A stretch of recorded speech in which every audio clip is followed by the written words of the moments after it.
tugomba byose, nibyo tugomba byose. Nimuze duhuze umutima n'inama, tubibwire Imana yumva, yishura, ishobora byose, izobikora. Mu gusenga tuyimenyeshe, mu gusenga nitwasenga twongere twinginge, hanyuma dufata akanya dukengurukira Imana, tuyibwire ko yatwumvise, tuyibwire, tuyishimire naho twoba tubona bitaradushikako.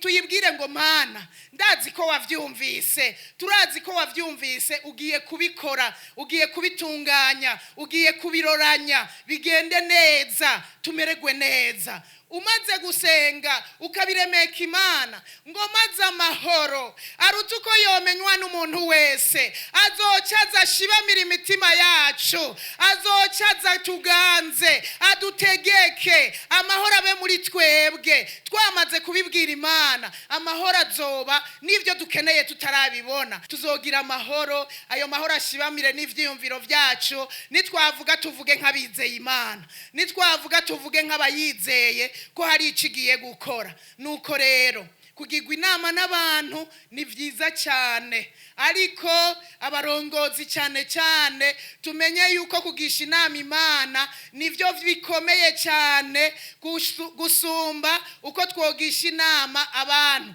Abantu nibatugira inama tukumva ni nziza, ni byiza. Iyo nama nyene duce tuyigisha Imana, nayo tuyibwire ngo Mana, ngibi ivyo ngiye gushira mu ngiro, urabimfashamwo, kandi Imana izobigufashamwo, ibidufashemwo twese nitwamenyera kugisha inama Imana. Reka mvuge ngo Imana yo mwijuru ibahezagire. Radio television turagukunda cyane.